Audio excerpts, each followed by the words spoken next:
Olá pessoal, tudo bem? Como é que estão ouvindo bem? O mestre Edivaldo já entrou.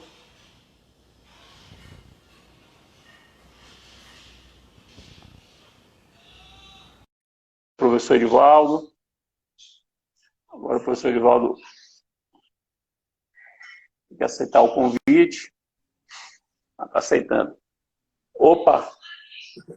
E aí, mestre? Ouvindo bem? Paz, Fred? Tá me Tudo em ouvindo paz. bem, Está me cara? ouvindo bem? Estou lhe Você ouvindo bem. estou. Tô lhe ouvindo bem. Então, ótimo, ótimo. O pessoal está entrando, pessoal aí do Brasil todo, já vi gente do Rio, já vi gente aqui de Salvador, já vi gente de Recife, Lauro de Freitas, tem uma galera entrando. Brasília, pessoal aí, muita gente entrando. Ótimo. Pessoal, é isso. Aqui atrás a minha mulher e meu filho estão aqui passando. Antônio e Renato, mas aqui atrás, mas estão com vergonha de subir. Meu beijo para os dois. Não, já mandou um beijo para vocês dois aí. Para Renata Beijo, professor. e para Antônio. Saudade de você, Renatinha. Pessoal, bom dia a todos, bom dia a todas. Hoje, para mim, a grande honra, a minha grande alegria, vou bater um papo com o meu mestre, meu amigo, já de muito tempo, professor, doutor, Babá Ebé, Edivaldo Brito, vereador da cidade do Salvador, ex-prefeito da cidade de Salvador, uma lenda, né, baiana, conversar com uma verdadeira lenda baiana, uma das pessoas mais emblemáticas aqui na Bahia, da segunda metade do século XX até agora, né, com uma vida vasta, e uma vida, embora nós tenhamos uma diferença de idade razoável, não muito, mas razoável, nossas vidas se entrelaçaram muito, e curiosamente, nos últimos anos. E por causa disso, a gente conversou se não seria o caso de conversa, assim, fazer essa troca com todos vocês sobre essas nossas histórias. Eu conheci o nome Edivaldo Brito em 85, salvo engano. Quando o professor Edivaldo Brito, eu era a 4ª série do ensino, hoje ensino fundamental, seria o 5º ano de hoje, né? Antes do antigo ginásio, quando o professor Edivaldo Brito foi candidato a prefeito de Salvador. E por que eu conheci? Porque o jingle do professor Edivaldo Brito, o jingle, que eu não sei quem fez, mas ele vai dizer quem foi que fez aquele jingle, Edivaldo é meu, é seu, é de nós, é de Deus, é um dos mais bonitos Ijexás que eu já ouvi. Uma obra-prima da música baiana. E que ficou marcado, aquilo ficou muito marcado, a gente cantava aquilo, a gente era criança e cantava aquilo. Então, esse foi o primeiro momento que eu ouvi falar em Edivaldo Brito.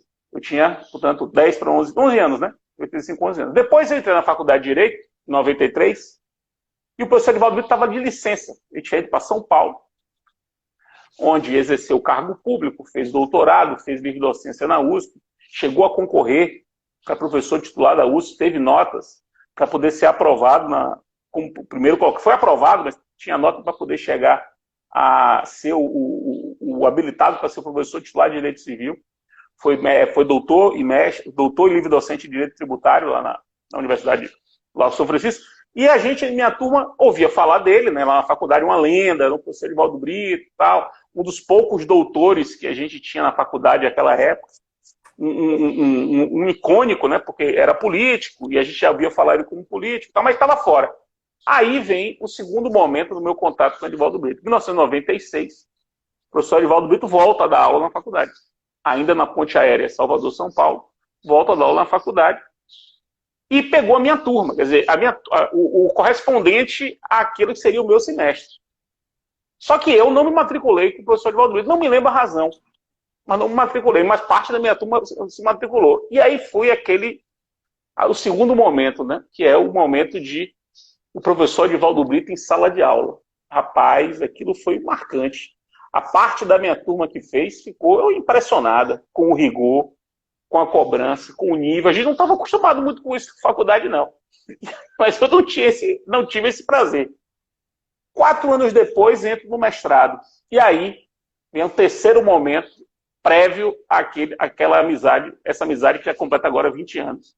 Eu me tornei aluno do professor Edivaldo Brito, no mestrado em Direito, na matéria Direito Constitucional da Ordem Econômica, matéria que o professor Edivaldo Brito meio que fundou, eu acho que ele é o fundador dessa disciplina.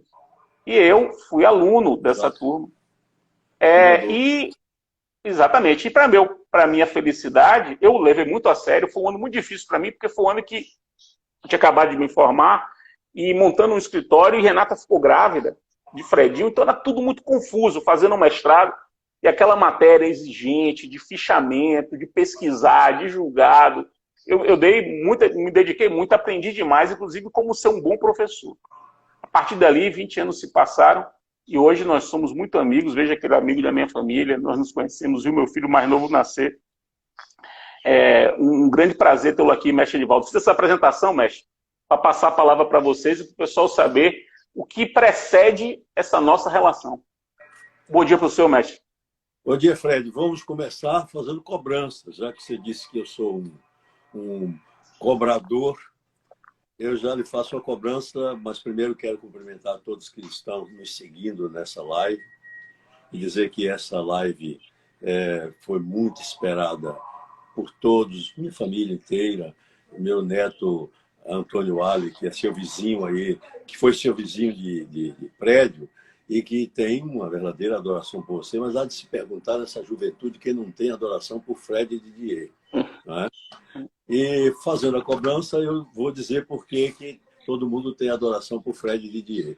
A cobrança é que Fred, nesse momento que foi meu aluno, aplicado, apesar dessas coisas todas que ele falou, ele deixou de lado para entender que um professor não é profissional de uma entidade que salva vidas, não é um hospital ali, e um professor não é senão uma pessoa que quer ver seu aluno bem, muito feliz. Não quer que, pelo menos, eu acho que é o caso dele e acho que é o meu, pelo menos dizer assim, você foi aluno de quem? De Fred Didier. Ah, meu Deus, era um problema, Fred Didier. Ou é aluno de quem? De Edivaldo Brito, era um problema. Não, nós queremos ver o aluno feliz. E a felicidade do aluno, para nós, é passar todo o conhecimento que nós temos e, no momento certo, cobrar-lhe o conhecimento que nós lhe passamos. Pois muito bem, por causa disso é que eu estou fazendo uma cobrança a ele agora. E claro que, como Orlando Gomes me disse que a primeira tese dele, que eu acho um espetáculo, que é aquela convenção coletiva do trabalho, ele não gostava. Eu também não gosto, Fred, da minha problemas jurídicos do ICM. Eu acho elementar, mas no momento que eu fiz não era elementar para mim, estava em meu nível. E a cobrança, gente do céu, é porque ele fez o melhor trabalho do meu tempo de professor neste mestrado, naquele semestre. Eu só voltei implorar de joelho a Fred para publicar. Eu acredito que você pode melhorar dentro do seu nível hoje de excelência e publicar, Fred. É uma coisa... Meu julgamento é sempre assim. Vou dar um exemplo. Nosso colega Paulo Pimenta fez um trabalho sobre normas constitucionais e se falava muito que eram aquelas normas programáticas, mas não se dava à norma programática o sentido que essa expressão tem. Se supunha que norma programática era um critério sem nenhuma cogência e que esse critério o legislador faria o que ele quisesse fazer. Não. A norma programática é uma norma que tem um conteúdo de programa, mas ela é tão norma como outra qualquer. E eu invocava sempre Rui Barbosa para isso. Então, Paulo Pimenta fez um trabalho maravilhoso, assim como o Fred fez. Eu morri de raiva de Paulo, porque eu estava corrigindo isso num dia de domingo à beira da piscina, querendo dar um mergulho sem poder. Passei o domingo inteiro corrigindo o trabalho de Paulo Pimenta. Mas hoje agradeço muitíssimo a ele, porque ele fez um livro. E um livro que tem um prefácio meu, que eu não sei quantos eu fiz iguais. Pois bem, é este Fred que me deve esse trabalho. Mas gostei muito quando ele, na minha apresentação, disse Babaebé. É preciso esclarecer o que é isto. Como todos estão vendo, né? Não posso negar, sou um homem negro, afrodescendente, cujos pais, o meu pai descendente de índio, diretamente, minha avó era índia, e minha mãe de escravos. E então, minha mãe seguiu os valores dos negros, a religião afro, a religião dos orixás, e eu também reneguei, Fred, um determinado tempo, por causa da política de ação de branqueamento da Faculdade de Direito, onde eu era, numa turma de 108, 2 ou 3 negros, não tinha mais do que isso, em 108, e sofri para entrar na faculdade também, isso é uma outra história, mas devo lhe dizer que cheguei a levar uns anos que me afastei. E minha mãe menininha tinha uma neta que era minha aluna, foi minha paranifada na Faculdade de Direito, Nelly Cristina, e um dia ela já não aguentava mais me insinuar, disse, vovó sonhou com você e pediu para você passar por lá. Eu fiz de conta que eu não sabia quem era a vovó, nem o que ela estava falando, e lá não fui. Até que voltei lá, é outra história que se pode contar, e daí em diante nunca mais saí. Minha mãe menina morreu em 1986, eu fui o coordenador dos funerais da parte social, não na parte religiosa, e anos depois, dentro do calendário religioso, é feito o jogo de búzios, que é a consulta que nós fazemos aos orixás, e os orixás deram como eu deveria ser o Babaebé da casa. Sou o terceiro Babaebé numa história de 100 e tantos anos daquela casa. E aí... A casa do Gantuá, né? Para o pessoal saber, é a casa do Gantuá. Gantuá, o Ilê, Axé e a Macê. É um posto importantíssimo, que é o pai da comunidade, é o pai da sociedade. E para você ter uma pequena ideia da importância religiosa do ponto de vista hierárquico, a mãe de santo, a Yalorixá, apenas na casa toma a bênção a uma pessoa, que sou eu, e, evidentemente, eu a ela.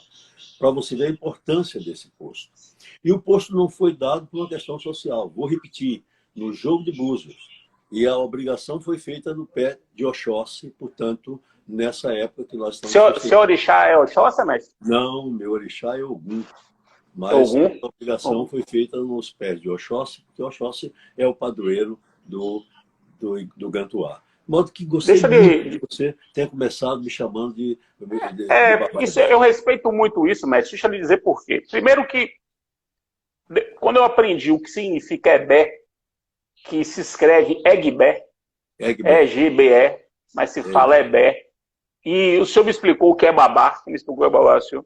Mas eu sabia já o que era Ebé. Essa ideia de Ebé como a comunidade,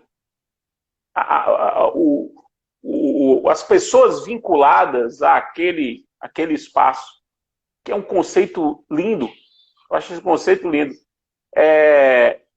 Isso ficou muito na minha mente, porque, embora eu não seja uma pessoa religiosa, eu gosto muito das religiões, o que parece um paradoxo, mas não é. Gosto muito das religiões. E gostava muito de conhecer um terreiro do Candomblé. Eu achava que conhecer um terreiro de Candomblé em Salvador me ligaria mais com a cidade. Pelo que isso apresenta para a cidade, né? E o primeiro terreiro que eu conheci foi o do Gantuá. Eu fui à cerimônia das Águas de Oxalá, no Gantuá, em 2018. Fiquei muito impressionado com a paz e a beleza do terreiro. Quando o senhor depois me disse, todos de branco, em silêncio, todos de branco e em silêncio, o que é sensacional. Uma paz absoluta. E logo depois o senhor me disse que eu já sabia que o senhor tinha um vínculo com o Gantuá, mas não sabia o cargo. Aí depois o senhor me explicando. E eu fiquei, rapaz, que coincidência. O primeiro terreiro que eu conheci, e foi uma experiência muito, muito boa para mim, para ver o que era, né? Compreender o que estava, o que é aquilo, a relação daquilo com a cultura da minha cidade, ver o seu vínculo e a sua ligação com o Candomblé, especificamente com o Gantuá.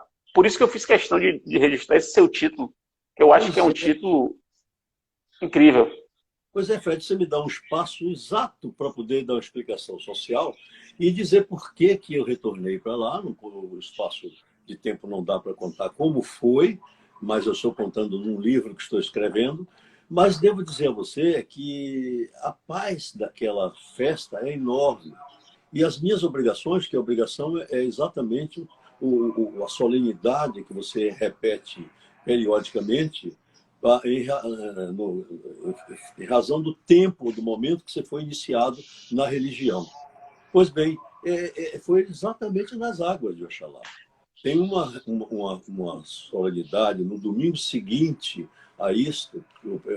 Esse daí é o primeiro, é o último domingo do mês de, penúltimo domingo do mês de setembro.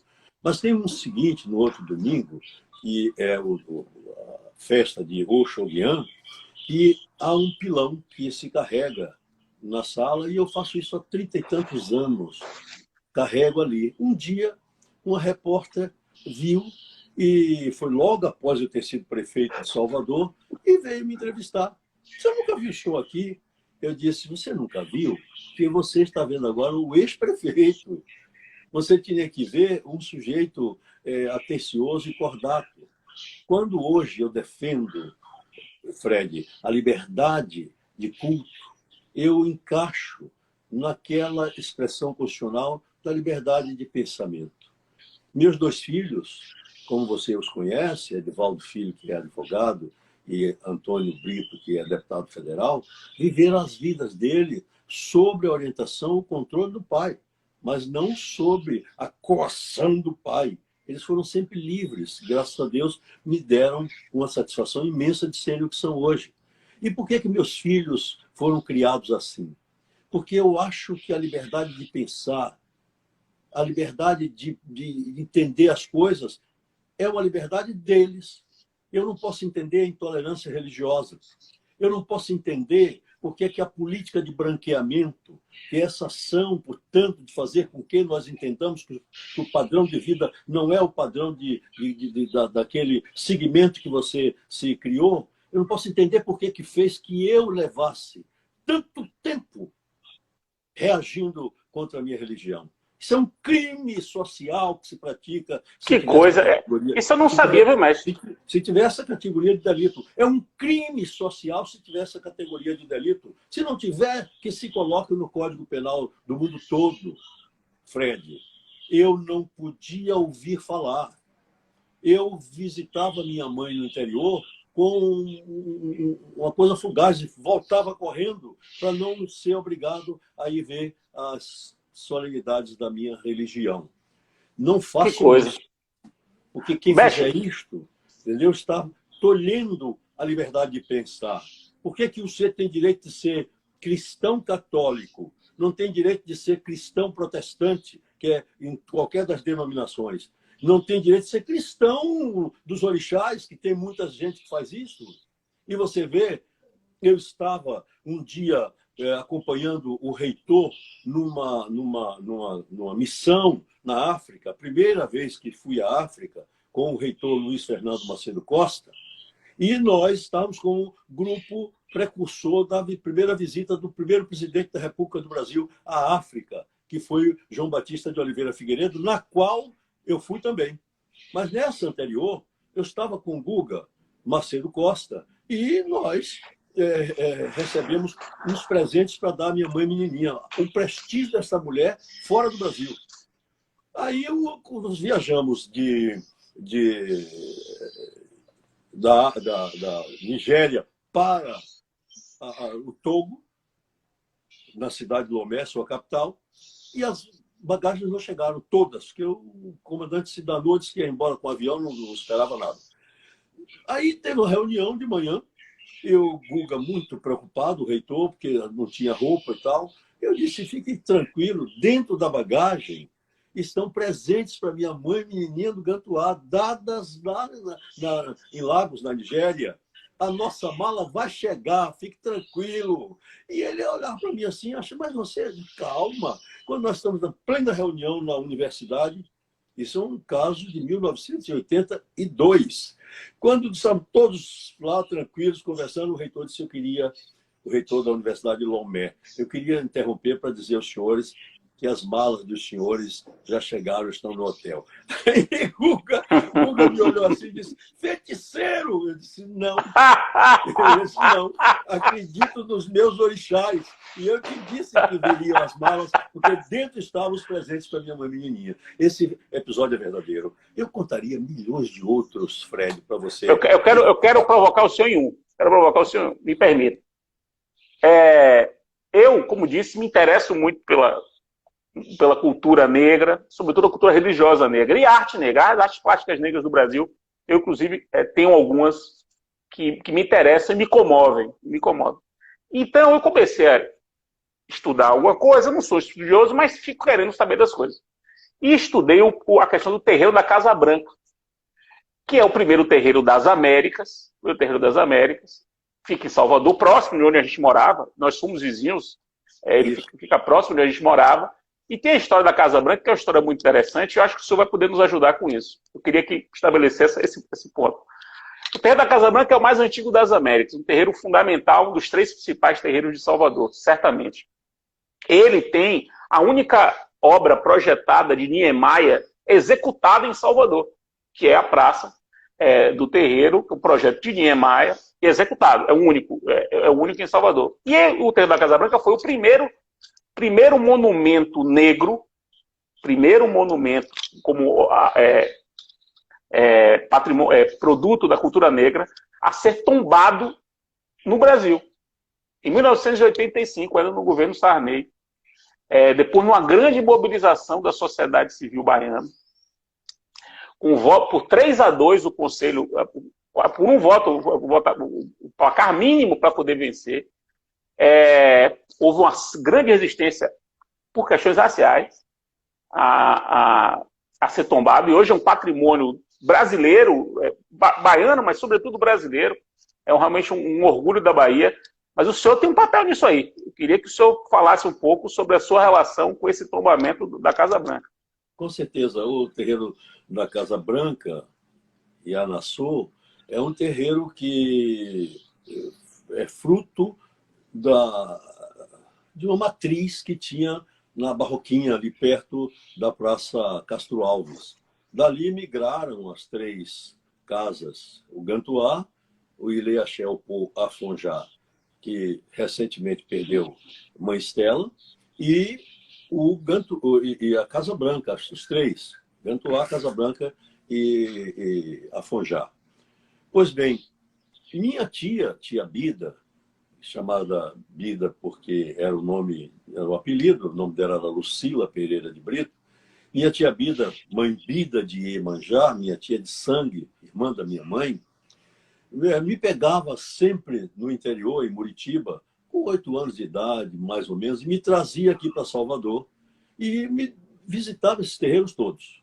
Mas o terreiro da Casa Branca foi onde eu muito dormi nos bancos, porque quem conhece Casa Candomblé sabe que tem uns bancos compridos para os visitantes sentarem, e à noite, às vezes, é a cama da gente, a gente deita ali em cima, né?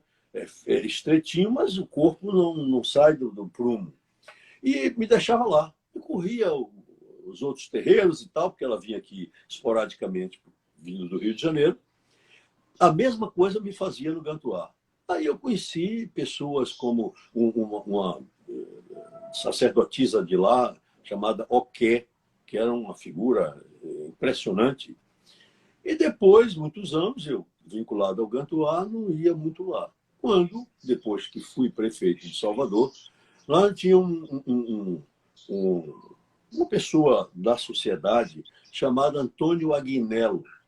E essa pessoa, Antônio Aguinello, um dia me procura, porque o barranco do fundo de um talude que tem no fundo junto do salão escorregou o talude, e esse talude quase acaba com o ambiente.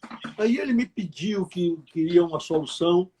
Eu tinha um amigo aqui, tenho um amigo agora, que mora no Rio, chamado Flávio Cavalcante Júnior, filho de Flávio Cavalcante, um apresentador de televisão. Flavinho viveu aqui na Bahia por muito tempo, representando a Manchete. E aí, disse, eu vou pedir a Flavinho. porque Marcos, me fugiu o nome um pernambucano, que hoje já foi até presidente da Academia Brasileira de Letras, né? Ainda Vilaça, né? Marcos Vilaça. Marcos Vilaça era o presidente da Fundação Gregório de Matos, ou Fundação Palmares.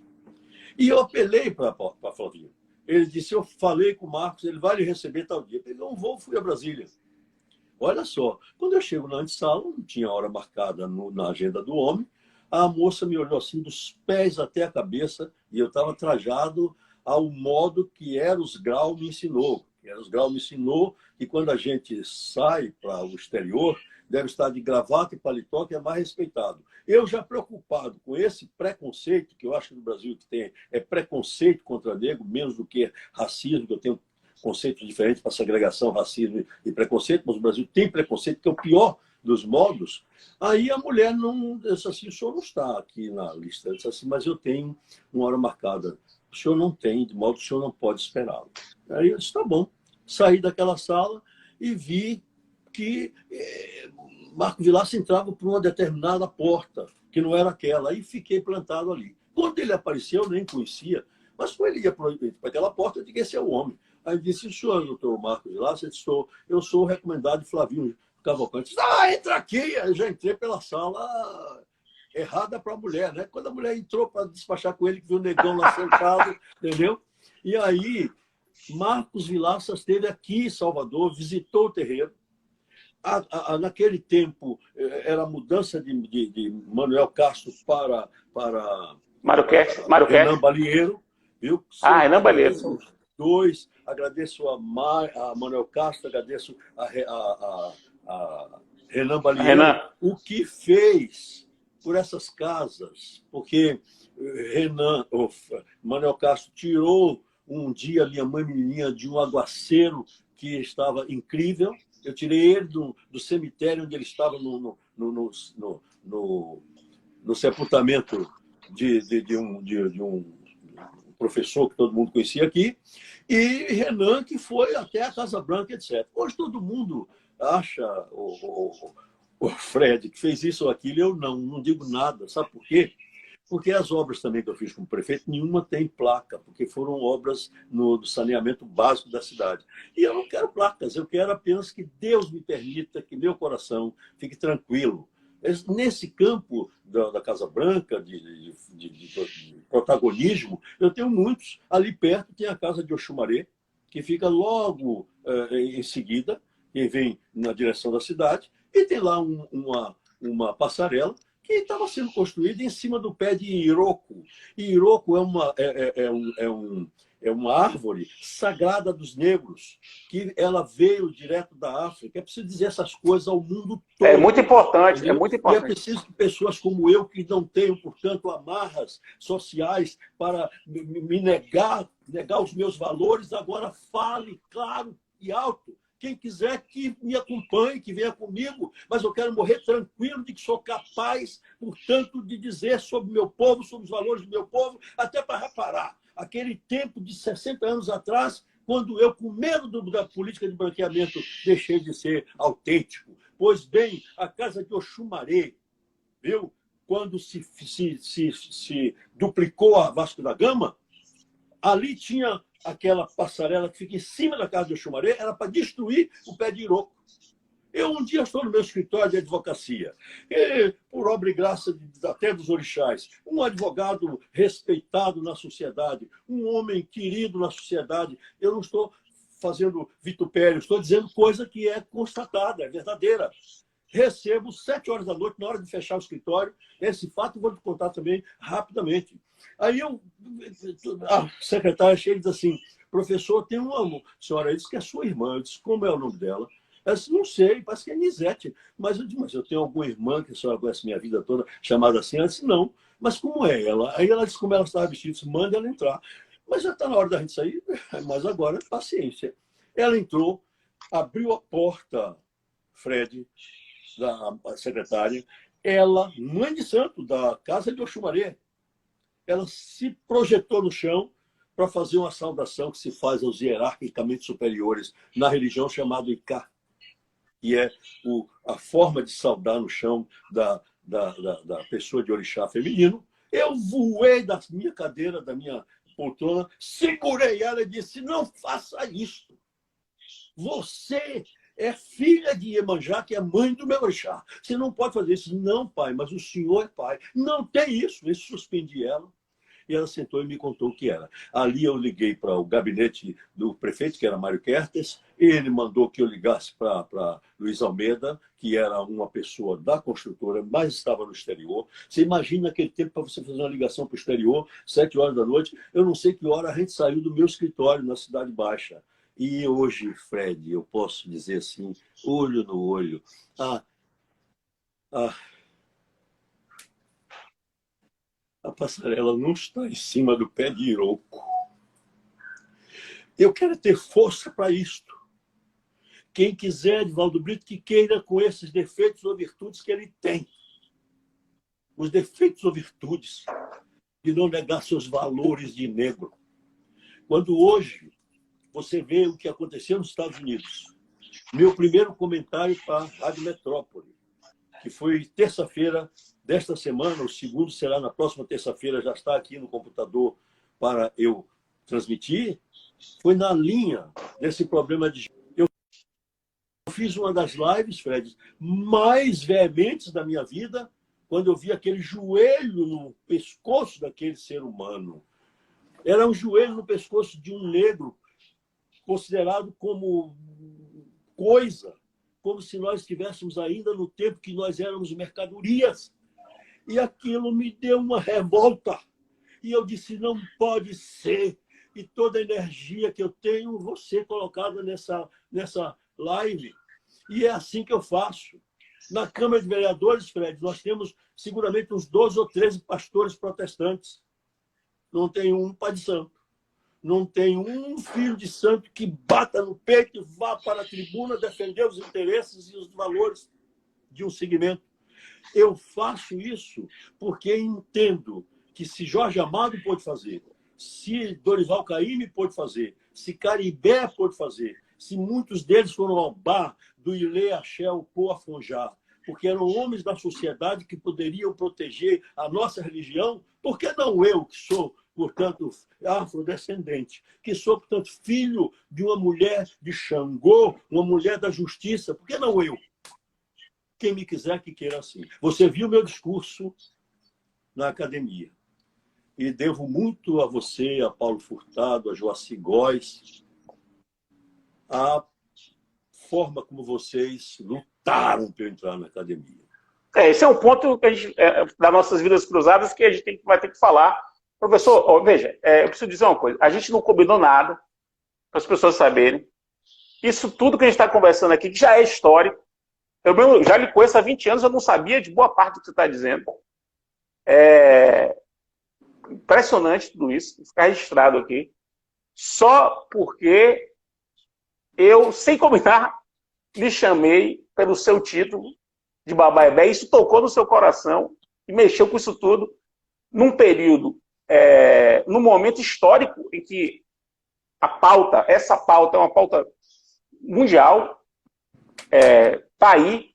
Interessante como a força que as coisas têm quando elas têm que acontecer, né? Porque isso realmente não foi nem um pouco combinado. Mas esse momento, e é importante aqui fazer esse registro, porque a gente se aproximou demais, viramos vizinhos, né? Fui morar no mesmo prédio que o senhor morava, com os vizinhos durante muito tempo. Fomos confrades da Academia de Letras Jurídicas da Bahia. Eu tomei posse, o senhor já era um dos membros fundadores, dos 40 fundadores da academia. E aí a vida fez com que eu, em 2017, tomasse posse na Academia de Letras da Bahia, a centenária casa Academia de Letras da Bahia, e meu processo de entrada, eu fui ao senhor, vai se lembrar disso, fui ao senhor para que o senhor me ajudasse com Mãe Estela, que foi a primeira sacerdotisa do candomblé a ser membro de uma academia de letras, pelo que representava E aí o senhor disse que ia ver se conseguia, tal, o tempo fez, eu me tornei membro da Academia de Letras da Bahia e, em 2019, Mãe Estela falece, surge a oportunidade de o senhor entrar na academia e a gente, e com a minha ajuda também, claro, mas eu sou um soldado nessa batalha, nós conseguimos colocá-lo no lugar onde o senhor merece, ocupando hoje, desde novembro do ano passado, a cadeira 03 da Academia de Letras da Bahia, não no lugar de Mãe Estela, mas logo depois dela. Um momento de coroamento para mim, porque eu lhe disse nas nossas conversas, o senhor vai se lembrar disso, que aquela casa lhe precisava do senhor e lhe merecia. E que no rol dos grandes juristas baianos da história, quase todos eles passaram por aquela casa, de 103 anos de idade. E que esse rol não ficaria completo se Edivaldo Brito não estivesse lá. Ele disse isso. E falo agora para todo mundo do orgulho que eu tenho de ser seu confrade, seu biconfrade, de algum modo fazer parte dessa sua história.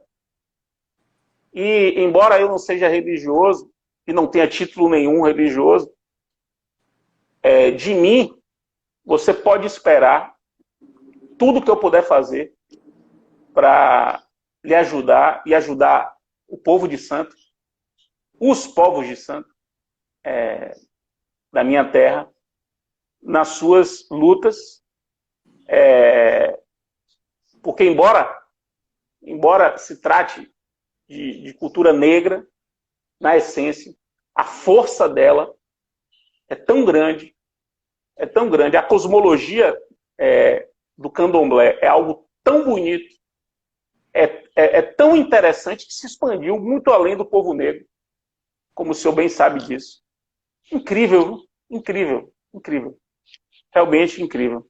Então, Fred, passa a palavra para o senhor aí. Cruzam-se nossas vidas, sim. Eu queria dizer a todos, assim, já agora, sem a violenta emoção da defesa, que eu só faço isso quando eu estou motivado por um fato como aquele que eu contei, que eu lembrei do George Floyd. Mas você veja, nunca fui renegado. Eu fui professor de uma universidade centenária da elite do estado de São Paulo, uma universidade protestante da denominação presbiteriana, né? A Universidade Mackenzie. Quando eu entrei, não tinha ainda o batismo que ela tem hoje. Hoje ela se chama Universidade Presbiteriana Mackenzie, mas quando eu entrei era só a Universidade Mackenzie. Ninguém, Fred, lá nunca me cobrou um atestado de fé. Imagine você que eu fui 9 anos membro do Conselho Universitário. Eu entrei representando a Faculdade de Direito, nunca mais saí. Só saí do Conselho Universitário quando eu saí da própria universidade. Saí por vontade própria. Esta universidade me fez, Fred, professor emérito. Incrível. Quando eu recebi esse galardão, me foi dito o seguinte: olhe, você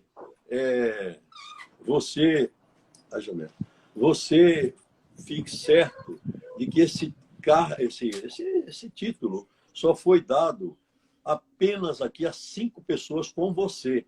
Olha, Fred, as 5 pessoas, quem é de direito vai ver. Sua Santidade, Miguel Reale, é um. Estéde Figueiredo Ferraz, 2. Aquele professor de trabalho da USP. E 4º, Ives Gandra, e 5º, eu. Nunca mais deram esse título a ninguém, Fred. Então, veja você, não foi bom, ninguém me perguntou assim: olha, nós sabemos que você é negro nordestino e do candomblé. Aqui não cabe você. Nada. Para você ver a tolerância religiosa, o respeito entre certos segmentos, como é bonito. Depois, Fred, Dom Avelar, cardeal Brandão Vilela, foi um dos meus melhores amigos. Eu tenho uma medalha da arquidiocese que me foi dada por ele, por serviços prestados à arquidiocese. Eu fiz parte de uma comissão de 4 pessoas, Alaú Coutinho, irmão de Elcimar, entendeu? E mais 2 pessoas, nós 4, para soerguermos a Universidade Católica de Salvador, que estava passando por uma crise enorme. Fred, Dom Avelar me mandou para várias missões, Congresso Eucarístico Nacional, para relatar segmentos. No caso da segunda Conferência Mundial da Tradição dos Orixás e Cultura Africana, que foi na Bahia, a segunda que eu coordenava em 1983, quando Estela surgiu para o mundo com aquela sua posição de dizer que Pepelê de Orixá não era altar de imagem de santo católico, não fez por desrespeito, fez apenas por afirmação. A repórter perguntou a Dom Avelar: e agora, Dom Avelar, seu professor, seu querido professor, que o senhor tanto prestigia, quem é, minha filha, com aquela coisa plácida de Dom Avelar, quase anjo. Ele disse assim: Edivaldo Brito. Ele disse assim, olhou para ela, deu uma risadinha, fez assim: até Edivaldo, né, minha filha? E não respondeu nada. Era assim que eu era aceito e tratado. Por que eu vou renegar, Fred, esses valores? Deus seja louvado. Os orixás que me protejam nessa quadra de Oxóssi que nós estamos vivendo desde quinta-feira, e que todos tivemos que fazer nossas obrigações contritos, sem nenhuma aglomeração, que é típico das obrigações de candomblé, e por causa dessa pandemia, e pedindo sempre a eles que nos protejam de tudo isso. De modo que é um episódio bonito. O episódio da academia, preciso contar, nem que eu roube uns 2 minutos. O episódio da academia, eu realmente não tinha propósito. Já, como vocês sabem, quando eu entrei na academia, eu tinha 10 academias. Parecia que eu estava querendo fazer, né? E aí, um dia, domingo, eu estou em casa, quando o presidente Joaci Góes me telefona, porque eu tinha encontrado Joaci 2 dias, ou 3 ou 4 antes de Estela morrer, numa viagem que eu estava fazendo para a Polônia e para a República Tcheca. Aí encontrei Joaci no voo que ele ia para Madrid. Ele disse: vocês voltam por onde? Eu disse: nós voltamos para Madrid. Esse então passe na casa do meu filho, que trabalha aqui, e a gente se vê. Eu, voltando, disse: vou passar na casa do Joaci. Ele combinou aquela noite. Quando eu recebo uma ligação telefônica daqui, de Dr. Ribamar, que é o presidente da Associação do Ilê Axé Poafonjá, me dizendo que Estela tinha morrido. Como o corpo de Estela não estava em Salvador, estava fora de Salvador, me pedia uma orientação de como proceder.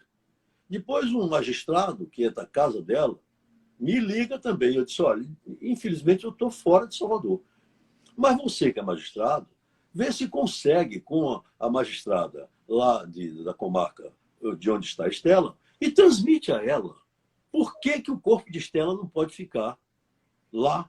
Porque é um instrumento do orixá e precisa voltar para fazer as obrigações no corpo da Ialorixá. Portanto, ele não pode ficar lá.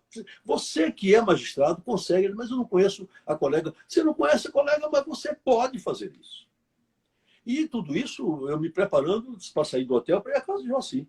Entendeu? Daqui a pouco saio e tal, não soube mais do que aconteceu. A magistrada deu uma das sentenças, Fred, mais bonitas que eu já vi na minha vida, inspirada por todos os orixás, entendeu? Eu lembro. Porque esse caso é espetacular, né? Esse caso é espetacular. Esse caso é espetacular. Não, porque eu insistia que era um direito da comunidade fazer aquela obrigação. Do EBE, né? Direito do EBE. Então, que era uma obrigação muito importante do ponto de vista religioso. É como encomendar um corpo por um padre católico cristão. Para encerrar, aí eu saio e vou para a casa de Joaci. Conversa vai, conversa vem, eu preocupado em transmitir a ele a coisa. Chegou um ponto, disse assim, Joacim, deixa eu te falar uma coisa. Morreu Estela hoje, agora e tal. Ele ficou atordoado. Pô, mas não me disse nada. Meses depois, isso foi, portanto, em dezembro, né? Meses depois, ele me liga aqui um domingo e me diz assim, está preparado? Eu disse, não. Pois bem, você vai para a vaga de Estela.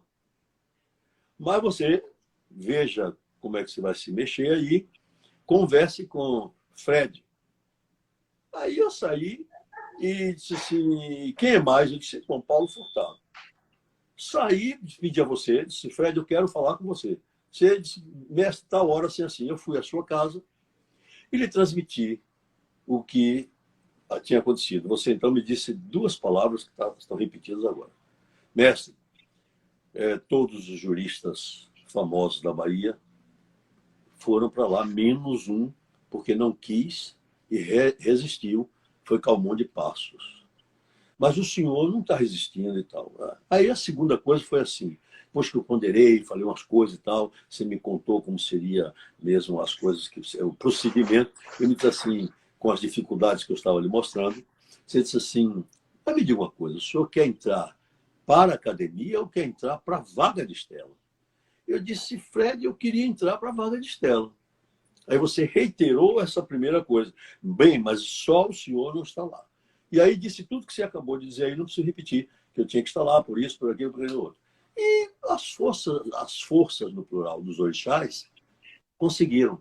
E eu que não fiz o discurso em homenagem ao meu antecessor, que seria ela, você se lembra que estava lá sentadinho defronte de mim, a homenagem que eu prestei a ela. Sim, claro. E num certo momento, Fred, não foi aquilo nenhuma encenação. Quando eu terminei de fazer homenagem a Senhor do Bonfim, com o hino do Senhor do Bonfim, porque um dos meus antecessores é o autor do hino ao Senhor do Bonfim, eu, tomado assim, você viu o grito que eu dei dentro do discurso, assim, eu peguei a mão e gritei assim, ô, mulher! Quando eu fiz assim, você viu a plateia toda, quem era de santo, quem não era de santo, se manifestar com palmas, com louvores, e puxar as cantigas de Ogum. Eu acho que nem na posse de Estela a academia viu este episódio de valor, a minha religião, cantado por todos quantos foram muitos meus irmãos de santo do Gantuá. Essas coisas. São essas coisas. Esse episódio, inclusive, de essa coincidência de você ter sucedido uma cadeira que foi ocupada primeiramente pelo autor do hino do Senhor do Bonfim. Isso é incrível, incrível para nós baianos. O hino do Senhor do Bonfim é como se fosse o hino da Bahia. Sim. É como se fosse o hino da Bahia. É uma música que emociona a todos os baianos. Permita-me lhe interromper. E você viu que na hora que eu puxei o hino do Senhor do Bonfim... Todo mundo cantou. Eu puxei uma estrofe somente para cantar um verso. Mestre. Da estrofe. Mestre. Foram as estrofes todas. Isso é incrível. Incrível. Fred. Incrível, realmente. Eu não sabia, fui surpreendido na hora do seu discurso. Incrível. Eu vou lhe contar uma coisa. Eu já lhe contei uma coisa, mas eu vou aproveitar esse momento e contar para todo mundo. Nesse dia que você foi lá em casa conversar, foi 15 dias depois de ter acontecido comigo um dos episódios como professor mais impressionantes, sobre o qual eu conversei com o senhor naquele dia. Eu estava no meu escritório quando tinha passado 15 dias viajando, quando cheguei, tinha um embrulho para mim. Um embrulho mesmo, um embrulho. Papel, jornal, embrulhado, com a etiqueta impressa tudo bonita, mas sem remetente. Foi o professor Fred de Júnior, tudo certo, e um embrulho. Agachei aquele embrulho, um negócio estranho, papel jornal, parece coisa de feira.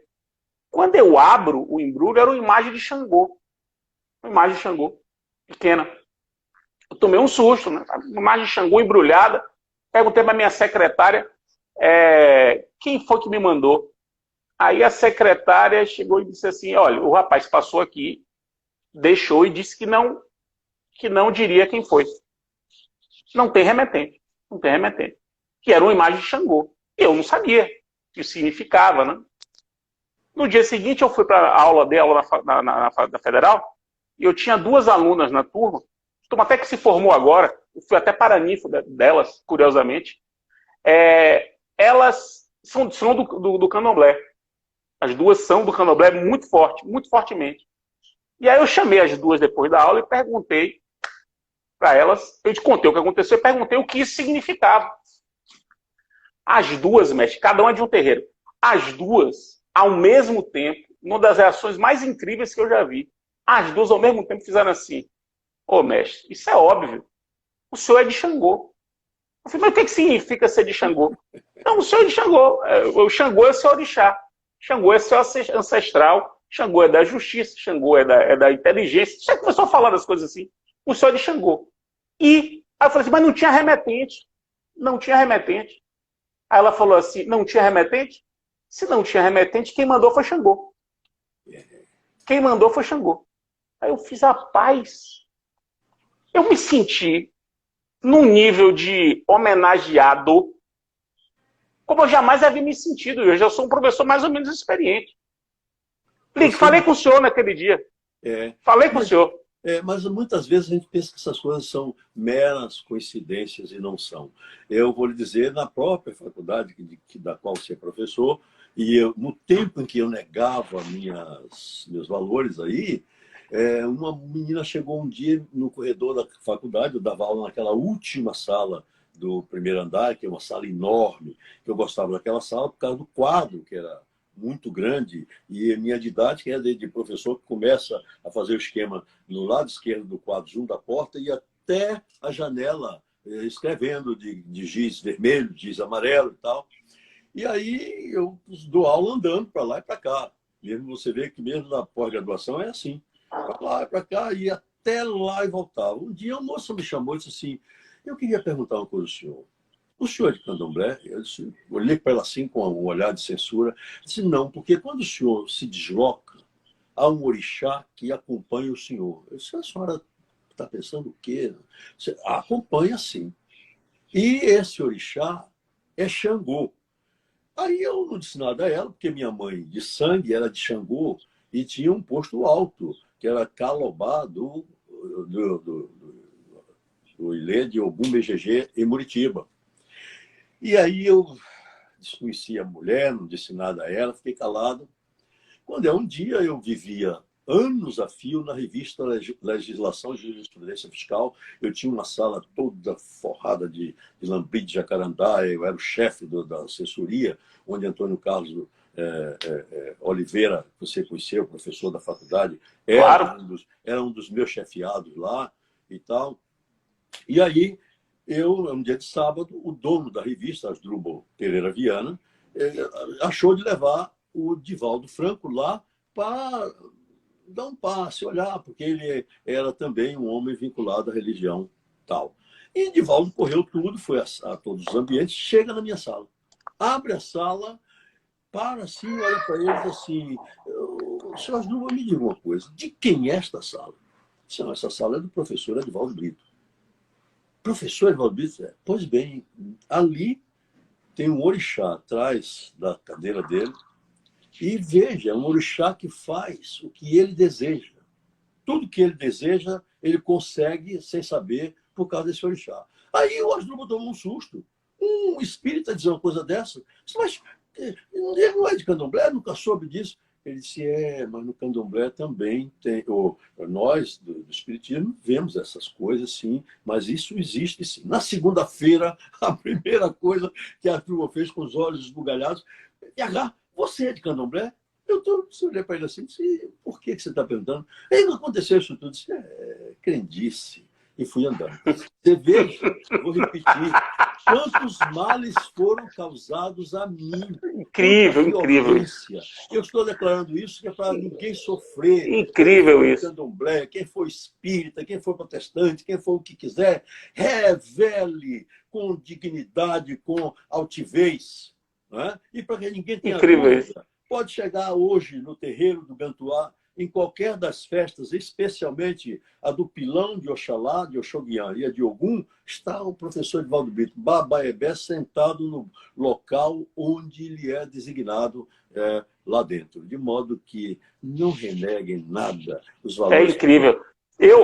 Por conta desse episódio, mestre, eu não só deixo a imagem de Xangô que eu recebi no meu escritório, quem for lá vai ver, como eu comprei uma imagem de Xangô de Tati Moreno, que é o artista que fez as imagens dos orixás do Dique, né, do Tororó, e é de Manstela, que fica na Avenida Manstela, lá. Comprei dele um mini Xangô, no meu apartamento tem. E olha que eu não sou religioso. Comprei um quadro que representa Xangô, mas não é a representação iconográfica. É um quadro de artes plásticas dedicado a Xangô. E fui visitar o terreiro, o Aganju, de Pai Balbino, lá de Freitas. Fui conhecer, que é um terreiro de Xangô. Né? Que é um terreiro de Xangô. Fui conhecer. Foi o segundo terreiro que eu conheci. Conheci agora, nessas férias, agora em janeiro. Para poder compreender, tentar ver o que significa isso. Então, mas não precisa ser crente da religião para acreditar que ali também é um lugar onde se cultuam as forças. Claro, evidentemente. O que aconteceu... E do bem, né? E do bem, uma coisa do bem.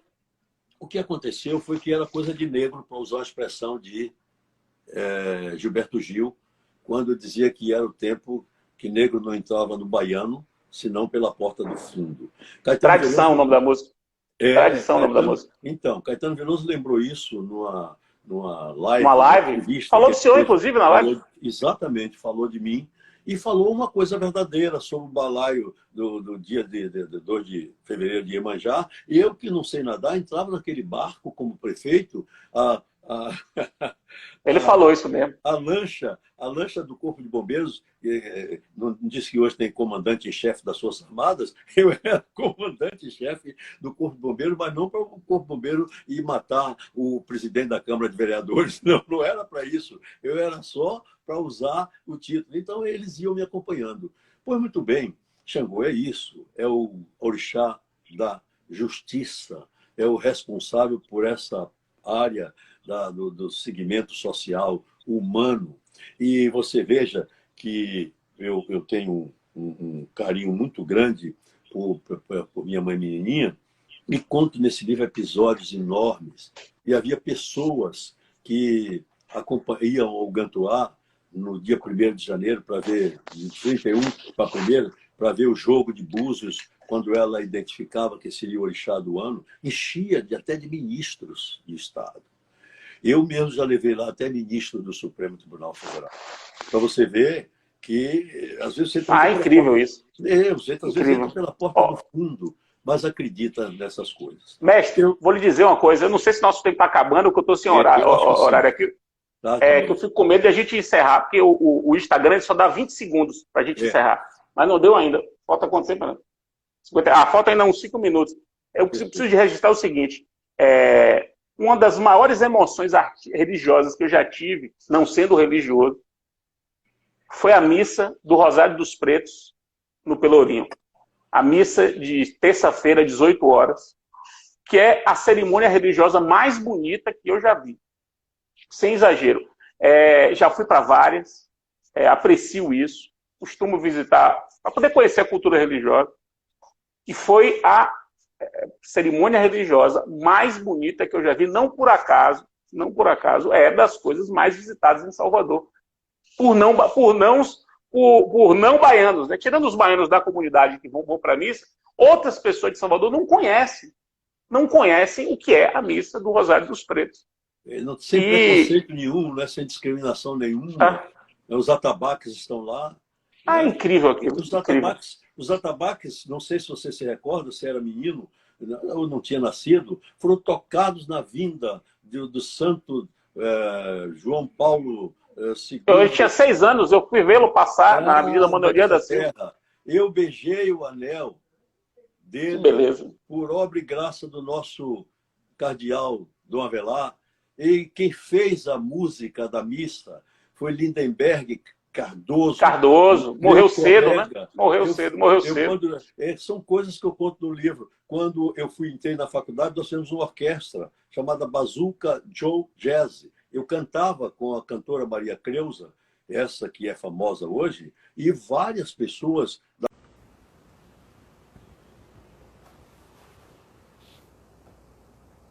Será que o professor Edivaldo vai entrar para poder me despedir dele? Caiu. Estão ouvindo?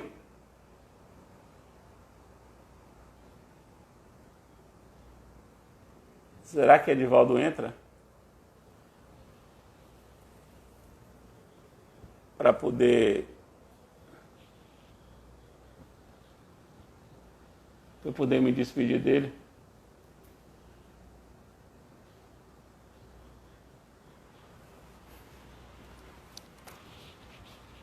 Deixa eu ver se eu chamo ele aqui.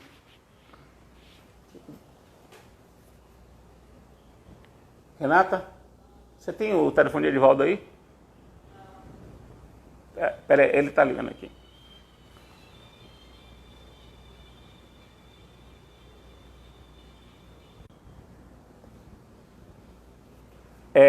Estão ouvindo, pessoal?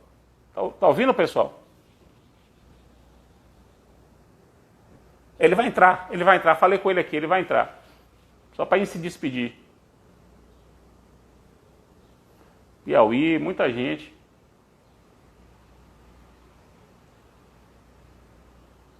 Ele vai entrar, falei com ele, para a gente poder se despedir, né?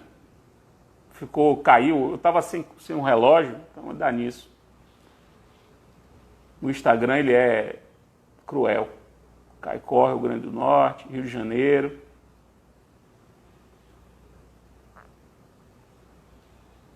Montes Claros.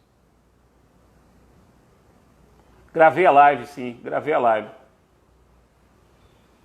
Ele já está aí? Espera aí, então. Como é que eu faço? Cadê ele? Eu não vi ele entrar, não. Agora, como é que eu faço para poder... Edivaldo, já está aí, professor? Apareça aí, dê um tchauzinho para eu poder clicar no senhor. Grande, fino. West. Aquele abraço, meu querido. Como é que eu faço para chamar ele?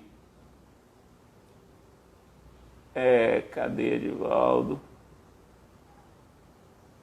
Mestre, dê um oi de novo aí, por favor, mestre. Para eu poder lhe chamar.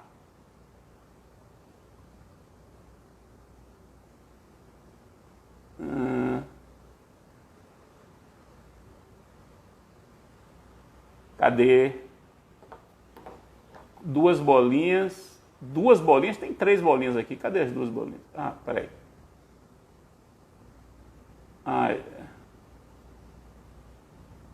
Já vi aqui. Peraí. Ele não tá, não.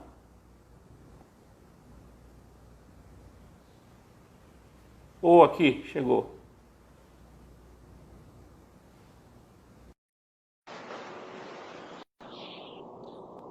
Agora. Pronto, mestre. A gente se despedir, o Instagram, mestre, é cruel. Ele cortou sem a gente se despedir. Eu queria agradecer muito, mestre, muito.